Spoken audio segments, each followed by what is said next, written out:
Study Leeds academy আজিৰ ভিডিঅ'ত মই আলোচনা কৰিম এইচএছ ফাৰ্ষ্ট ইয়াৰৰ ইংৰাজীৰ আ ফটোগ্ৰাফ কবিতাটোৰ মষ্ট ইম্পৰ্টেণ্ট কিছুমান কুৱেশ্যন উইথ আনচাৰৰ বিষয়ে। চ' মই আশা কৰোঁ এই কুৱেশ্যন আনচাৰবোৰ তোমালোকে ভালদৰে তোমালোকৰ নোটবুকত লিখি শিকি ল'বা আৰু ইয়াৰ পৰা ফাইনেল পৰীক্ষাত কুৱেশ্যন কমন আহিব। চ' ইয়াত মই প্ৰিভিয়াছ ইয়াৰৰ কুৱেশ্যন কিছুমান এডিশ্যনেল কুৱেশ্যন আৰু টেক্সচুৱেল কুৱেশ্যনবোৰ ডিছকাছ কৰি আছোঁ।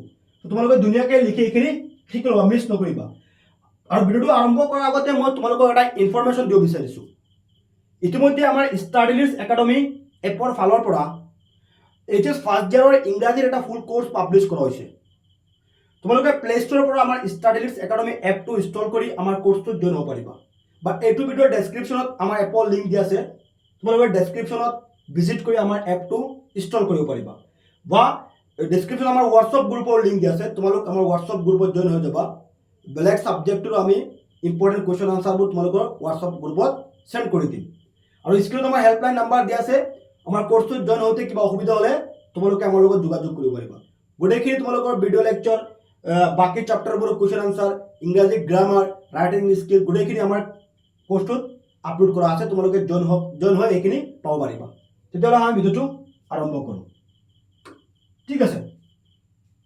আৰু এই ক্লাছটোৰ PDF তোমালোকে আমাৰ এপত SMS কৰিও PDFটো যদি তোমালোকৰ লাগে SMS কৰি PDF ফাইলটো তোমালোকে ল'ব পাৰিবা, ঠিক আছে। চ' প্ৰথম কুৱেশ্যনটো হৈছে, what does the word cardboard denote in the poem a photograph? Why has this word been used?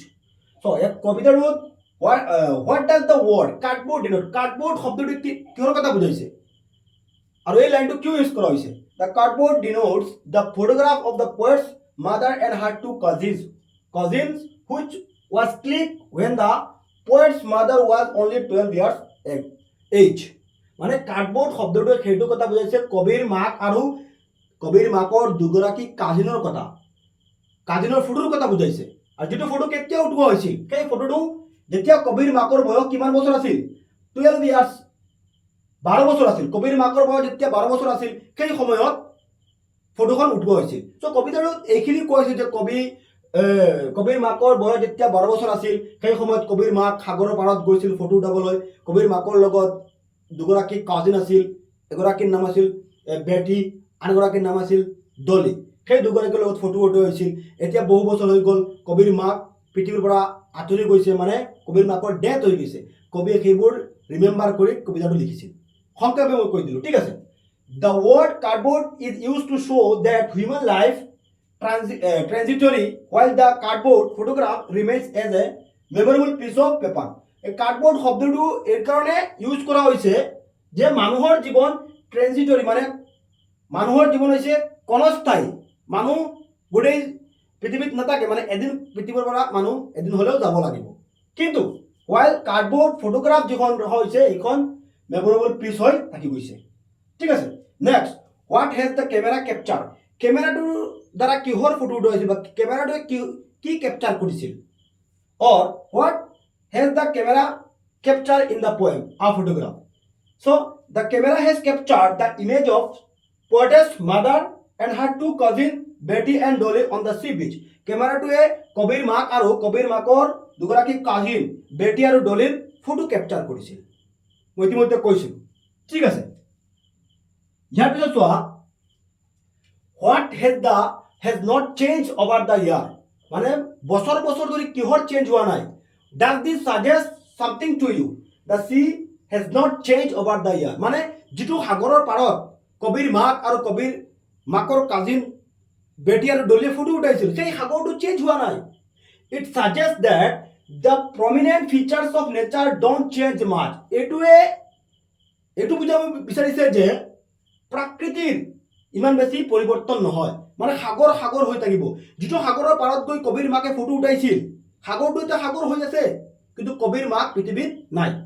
Human being কাম এণ্ড গ, মানৱ জাতি আহিব আৰু যাব, মানুহ পৃথিৱীত আহিব আৰু যাব, but nature always remain same, কিন্তু প্ৰকৃতি সদায় একে থাকে, ঠিক আছে।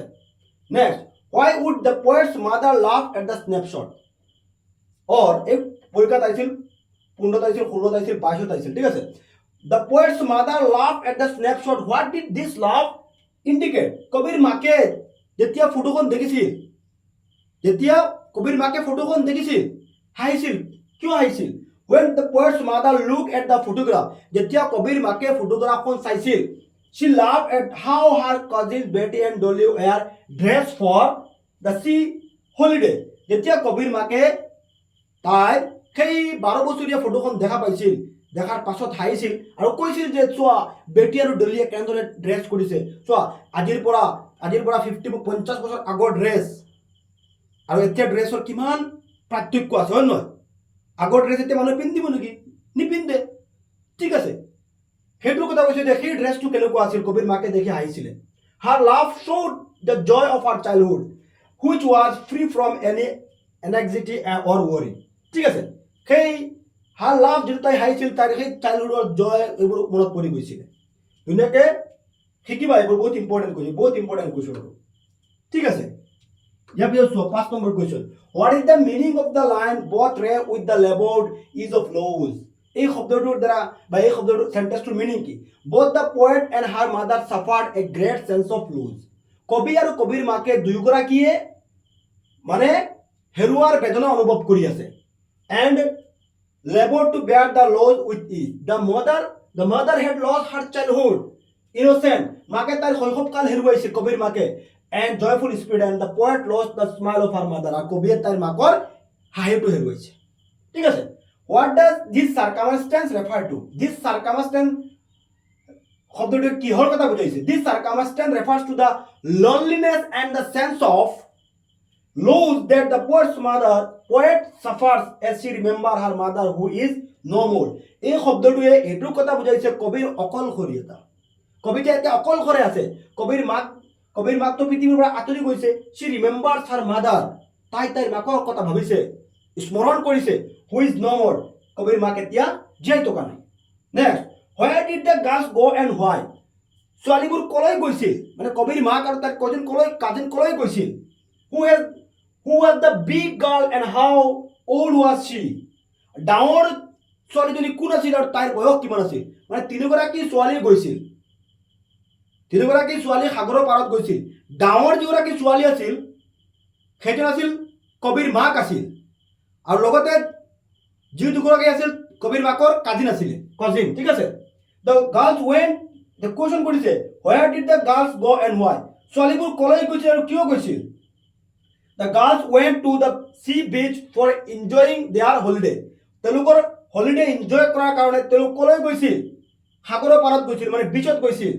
the big girl was the poet's mother আৰু ডাঙৰ যিগৰাকী ছোৱালী আছিল কোৱেশ্চন কৰিছে who was the big girl ডাঙৰ ছোৱালীগৰাকী কোন আছিল ডাঙৰ ছোৱালীগৰাকী আছিল কবিৰ মাক and how old she was আৰু কবিৰ মাক তাইৰ বয়স কিমান আছিল she was 12 years old আৰু তাইৰ বয়স কিমান আছিল 12 বছৰ আছিল মানে এই কোৱেশ্চনটোৰ মিনিং হৈছে যে where did the girls go ছোৱালীবোৰ কলৈ গৈছিল আৰু কিয় গৈছিল কলৈ গৈছিল বিচত গৈছিল এনজয় কৰাৰ কাৰণে বিচত গৈছিল আৰু ডাঙৰ ছোৱালীগৰাকী কোন আছিল ডাঙৰ ছোৱালীগৰাকী আছিল কবিৰ মাক আছিল আৰু সেই ডাঙৰ ছোৱালীগৰাকীৰ বয়স কিমান আছিল 12 বছৰ আছিল ঠিক আছে বুজি পাইছা next question whose transient feat is the poet talking about why are they transient car transient feator কথা কবি ডিসকাস কৰিছে ঠিক আছে the poet is talking about her mother feet in the photograph কবিৰ মাকৰ কথা ডিসকাস কৰিছে they are called transient because human life is temporary কাৰণ মানুহৰ জীৱন temporary and short lived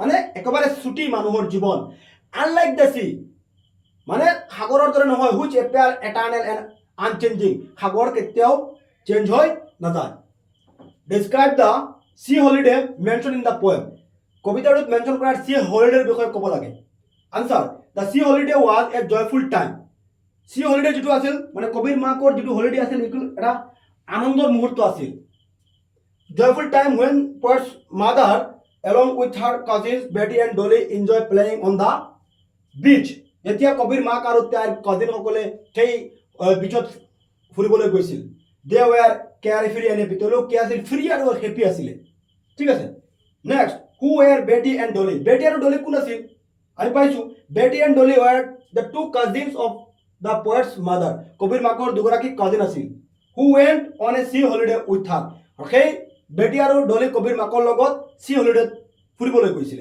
so এই 10টা আছিল most important question with answer তোমালোকে ভালদৰে শিকি লবা আৰু তোমালোকে মিছ নকৰিবা। আৰু যিসকলৰ এই ক্লাছটোৰ PDF লাগে তোমালোকে এপটো ইনষ্টল কৰি তাত চাবা চেট আছে, চেটত SMS কৰি ক'বা ছাৰ যে এই ফটোগ্ৰাফ চেপ্টাৰটোৰ কবিতাটোৰ কুৱেশ্যন আনচাৰৰ PDF দিব লাগে, মই তোমালোকক PDF ফাইলটো চেণ্ড কৰি দিম। থেংক ইউ ফৰ ৱাচিং।